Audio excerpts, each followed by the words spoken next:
सभी साथियों को राम राम नमस्कार। उम्मीद करता हूं आप सभी बहुत ही बढ़िया होंगे। इस वीडियो में हम बात करने वाले हैं यूपी पुलिस में जो रेडियो संपर्क की आपकी वैकेंसी निकाली गई थी, जिसमें आपकी असिस्टेंट ऑपरेटर, हेड ऑपरेटर और वर्कशॉप स्टाफ की वैकेंसी निकाली गई थी।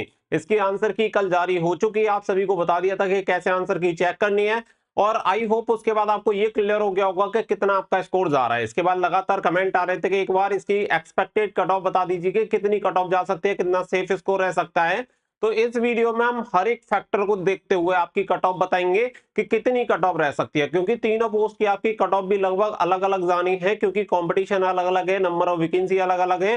तो वो सारी चीजें डिपेंड करेंगी। तो मैं आप सभी को हर एक पोस्ट के लिए बताने वाला हूं, तीनों पोस्ट के लिए अलग अलग, कि कौन सी कैटेगरी में कितनी कट ऑफ जाने वाली है, नॉर्मलाइजेशन का क्या फैक्टर रहेगा, साथ ही में फिजिकल के लिए कितने क्वालिफाई रहेंगे, वो हर एक चीज आपको क्लियर हो जाएगी। और अगर आपका लगभग इतना स्कोर आता है जितना आपको बताया जाता है, तो मैं आप सभी को एक ही चीज कहूंगा कि आपको अपने नेक्स्ट स्टेप यानी फिजिकल की तैयारी जरूर से करनी चाहिए। आगे बढ़ते हैं और आप सभी को पूरी जानकारी क्लियर करते हैं, ताकि आप सभी को सारी चीजें क्लियर हो जाएं। वीडियो पसंद आए तो वीडियो को लाइक शेयर करके चैनल को सब्सक्राइब कर लें और बेल आइकन पे प्रेस कर लें, ताकि फ्यूचर में आने वाली हर एक अपडेट का नोटिफिकेशन आपको सबसे पहले मिलता रहे। कल जैसे ही आंसर किया ही मैंने आप सभी को प्रोवाइड करा है, बहुत सारे बच्चों को लगा कि फेक है, शायद आंसर की आई नहीं है, लेकिन उसके बाद सभी को कंफर्म हो गया था कि ऑफिशियल आंसर की अपडेट हो चुकी है। तो आपको रेगुलर सबसे पहले इंफॉर्मेशन मिलती रहेगी। अगर हम बात करें सिलेबस की, तो तीनों पोस्ट के लिए सेम आपका सिलेबस है। तो यहाँ पे अगर हम बात करें तो टोटल 4 सेक्शन में आपका सिलेबस डिवाइड है, आप सभी को पता ही है। इसी के साथ हर एक क्वेश्चन के लिए अगर हम बात करें तो यहाँ पे 2.5 नंबर आपको दिए जाने हैं, और हर एक सेक्शन में कितने क्वेश्चन पूछे गए, 40, यानी कि हर एक सेक्शन के लिए 100 नंबर आपको दिए गए। तो टोटल नंबर ऑफ क्वेश्चन है आपके 160, और साथ ही में अगर हम बात करें तो यहाँ पे टोटल नंबर आपको दिए जाएंगे 400, जिसमें से आपकी फाइनल मेरिट लिस्ट बनेगी। 2.5 घंटे का समय आप सभी को एग्जामिनेशन को कंप्लीट करने के लिए दिया गया था। तो ये यहाँ पे सिलेबस है। लेकिन यहाँ पे अगर हम बात करें तो कुछ चीजें आपको अलग देखने के लिए मिली होंगी, यानी कि जो अब आपने एग्जामिनेशन दिया था तो उसमें सेक्शन वाइज क्या है, नंबर ऑफ क्वेश्चन आगे पीछे हुए हैं, यानी किसी सेक्शन में ज्यादा पूछ लिए हैं, किसी सेक्शन में कम पूछे हैं। लेकिन मैं आप सभी को बता दूं कि जो आपकी कट ऑफ बनेगी वो इसी सेक्शन के हिसाब से यहाँ पे कट ऑफ बनेगी। यानी कि आप ऐसे समझो कि अगर मैथ के सेक्शन में अगर आपको कोई जीके का क्वेश्चन पूछा है, तो वो उसे मैथ में ही काउंट करेगा, क्योंकि मैथ के यहाँ पे इसने क्लियर बोला हुआ है कि संख्यात्मक एवं मानसिक योग्यता के 40 क्वेश्चन है। तो इसके अलावा अगर इसमें हिंदी का भी क्वेश्चन आ जाए, चाहे किसी का भी क्वेश्चन आ जाए, ये इसी सेक्शन में उस क्वेश्चन को काउंट करेगा। तो सबसे पहली चीज तो आप सभी को ये क्लियर होनी चाहिए, क्योंकि यहाँ पे सेक्शन वाइज यहाँ पे आपकी कट ऑफ जाएगी, इसीलिए यहाँ पे ये चीज इस पे एप्लीकेबल होती है। अब ये चीज यहाँ पे आपको क्लियर होगी। इसके अलावा यहाँ पे आप सभी को पता है कि सेक्शन वाइज अगर हम बात करें तो प्रत्येक विषय में 50% मार्क्स आप सभी को लेके आना कंपलसरी है, यानी कि हर एक सेक्शन में आपके कम से कम 20 क्वेश्चन सही होने चाहिए। और दूसरी बात यह है कि यहाँ पे कोई भी नेगेटिव मार्किंग आपकी नहीं है, तो ये बहुत अच्छी बात है, और इसी की वजह से बच्चों का स्कोर भी काफी बढ़िया जा रहा है। यानी कि हर एक सब्जेक्ट में कम से कम 50 नंबर आपके आने चाहिए। अगर आप ओवरऑल बहुत बढ़िया नंबर ले आते हैं, और किसी भी सब्जेक्ट में अगर आपके 50 नंबर से कम नंबर आते हैं, तो आप यहाँ पे डिस्क्वालीफाई माने जाओगे। यानी एग्जांपल के लिए मैं बता दूं कि जैसे मान के चलो 280 कट ऑफ जाती है और आपके नंबर आते हैं 300, और आपके एक सेक्शन में 49 नंबर रह जाते हैं, तो आप फेल ही माने जाओगे, आप क्वालिफाई नहीं माने जाओगे। इसमें भी एक चीज यहाँ पे एप्लीकेबल होगी। अभी बहुत सारे बच्चे ऐसे हैं जो कि सेक्शनल कट ऑफ को क्वालिफाई नहीं कर पा रहे हैं। तो आप सभी को बता दें कि देखो अभी क्या है, नॉर्मलाइजेशन आपका होना है। तो यहाँ पे बोला गया है प्रसमानीकृत अंक प्राप्त करने में विफल रहने वाले अभ्यर्थी। तो यहाँ पे क्या है, आफ्टर नॉर्मलाइजेशन आपके नंबर होने चाहिए 50%। यानी कि अभी अगर आपके नंबर कम आ रहे हैं तो जरूरी नहीं है कि आप डिस्क्वालीफाई हो चुके हैं। हो सकता है कि नॉर्मलाइजेशन के बाद आपके उस सब्जेक्ट में नंबर इंक्रीज हो जाए, तो उसके बाद यहाँ पे आपका सिलेक्शन हो सकता है। तो निराश होने की जरूरत नहीं है, खास करके उन बच्चों को जिनके 1-2 नंबर कम आ रहे हैं अभी, वो यहाँ पे नॉर्मलाइजेशन के साथ आराम से क्वालिफाई हो सकते हैं। तो ये नॉर्मलाइजेशन के साथ 50% कंपलसरी है। ये क्राइटेरिया आप सभी को यहाँ पे क्लियर हो गया होगा। सिलेबस के बारे में और किसके बेसिस पे कट ऑफ बनाएगा वो भी आपको क्लियर हो गया होगा। नंबर 2 जो पॉइंट आता है वो आता है number of vacancy and number of application form. अगर यहाँ पे देखेंगे तो वर्कशॉप स्टाफ की अगर आप वैकेंसी देखते हैं, टोटल यहाँ पे नंबर ऑफ वैकेंसी आपकी 120 है, जिसके लिए फॉर्म अप्लाई हुए हैं 73,614। यानी कि अगर कंपटीशन देखें तो एक सीट पे 613 प्लस कैंडिडेट यहाँ पे दावेदार हैं। यानी कि सबसे ज्यादा कंपटीशन आपको वर्कशॉप स्टाफ में यानी कर्मशाला कर्मचारी में देखने के लिए मिलेगा। इसके अलावा हेड ऑपरेटर में अगर आप देखते हैं तो टोटल यहाँ पे नंबर ऑफ वैकेंसी है 936, जिसके लिए फॉर्म अप्लाई हुए हैं 76,516। यानी कि सबसे कम कंपटीशन आपको हेड ऑपरेटर में देखने के लिए मिलेगा, जहां पे एक सीट के लिए केवल 81 प्लस दावेदार हैं। इसके अलावा अगर हम यहाँ पे बात करें असिस्टेंट ऑपरेटर, तो यहाँ पे टोटल आपकी 1374 यानी सबसे अधिक वैकेंसी है, जिसके लिए 3,89,711 फॉर्म भरे हैं। और इसके लिए कंपटीशन हर एक सीट पर 283 प्लस कैंडिडेट दावेदार रहेंगे।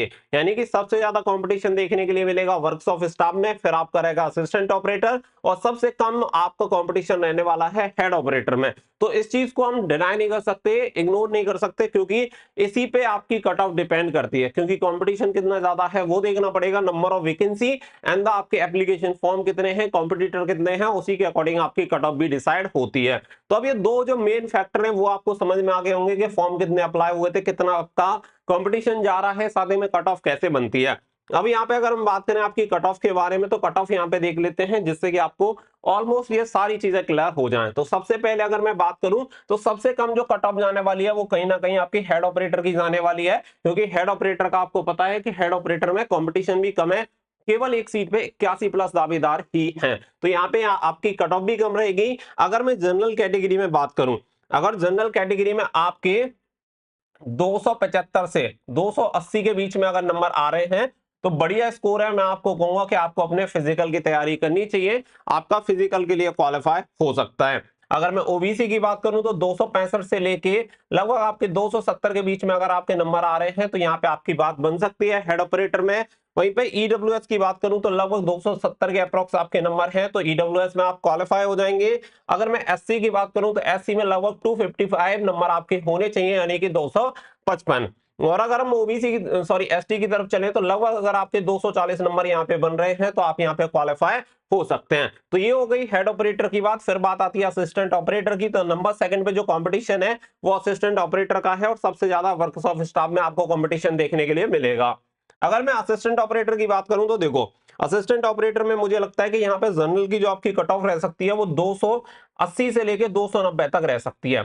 बच्चों ने बहुत ही बढ़िया स्कोर किया है, और सबसे मेन बात यह है कि अगर इसमें नेगेटिव मार्किंग होता तो कहीं ना कहीं आपकी कट ऑफ और भी कम हो जाती। और दूसरी बड़ी बात है कि अगर इसमें 50% का क्राइटेरिया नहीं होता तो आपकी कट ऑफ और ज्यादा भी हो सकती थी। तो ये जो दो फैक्टर है इसकी वजह से कहीं ना कहीं एक फैक्टर की वजह से आपकी कट ऑफ बढ़ रही है, दूसरे फैक्टर की वजह से आपकी कट ऑफ कम भी जा सकती है, क्योंकि 50% का जो क्राइटेरिया होता है वो बहुत ही भयंकर होता है। यूपीएसआई 2016 वाली भर्ती में आप उसके परिणाम शायद देख चुके होंगे। इसी की वजह से यहाँ पे आपकी इतनी कट ऑफ देखने के लिए मिल रही है, अदरवाइज इतनी कम वैकेंसीज पे अगर आप देखते तो ये कट ऑफ काफी हाई जा सकती थी। इसके अलावा अगर मैं ओबीसी में बात करूं असिस्टेंट ऑपरेटर के लिए, अगर आपके 275 से लेकर 280 के बीच में नंबर आ रहे हैं तो बढ़िया नंबर है, फिजिकल की तैयारी करनी चाहिए।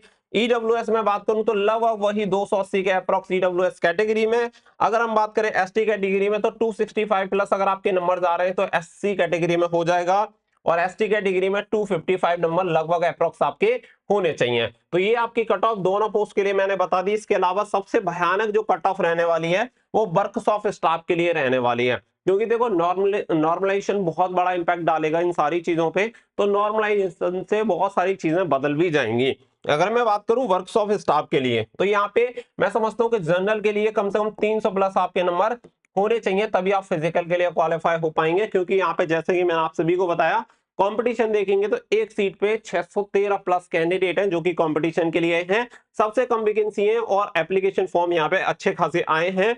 लगभग आपके यहाँ पे हेड ऑपरेटर के बराबर यहाँ पे एप्लीकेशन फॉर्म पड़े हैं।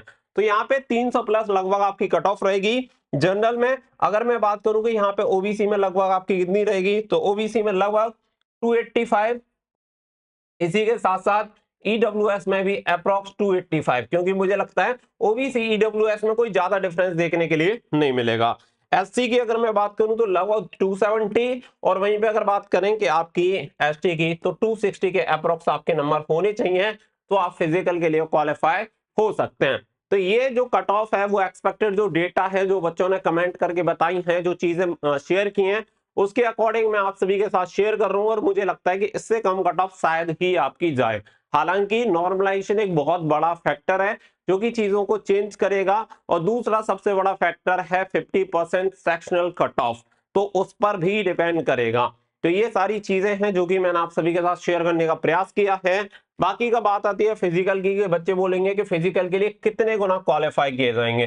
तो संभवतः 2.5 गुना कैंडिडेट को ही फिजिकल के लिए क्वालिफाई किया जाएगा। तो जितनी आपकी वैकेंसी है उसके 2.5 गुना कैंडिडेट आप करके देख सकते हैं, क्योंकि इसका ऑफिशियल कोई कंफर्मेशन नहीं है कि फिजिकल के लिए कितने बच्चे क्वालिफाई होंगे। बट अगर इस रिलेटेड कुछ भी इंफॉर्मेशन मुझे मिली तो मैं आप सभी के साथ शेयर कर दूंगा। जैसे आप सभी को सबसे पहले आंसर की मैंने शेयर की थी, सेम उसी तरीके से आपको आपका रिजल्ट भी सबसे पहले प्रोवाइड करा दिया जाएगा। तो कनेक्टेड रहिएगा। साथ ही में आप टेलीग्राम ज्वाइन कर लेना। टेलीग्राम पे सबसे पहले मैं आप सभी को लिंक प्रोवाइड करा देता हूं, जैसे कि मैंने आप सभी की आंसर की लिंक वहां पे सबसे पहले प्रोवाइड करा दी थी, जहां से जाकर बच्चों ने सबसे पहले अपनी आंसर की चेक कर ली थी। आई होप ये आप सभी को क्लियर हो गया होगा, आपके कितने नंबर बन रहे हैं और आप क्वालिफाई हो रहे हैं या नहीं हो रहे हैं। कमेंट करके जरूर बताइएगा। मिलेंगे नेक्स्ट वीडियो में, फिलहाल के लिए बस इतना ही। So thank you for watching. जय हिंद, जय भारत।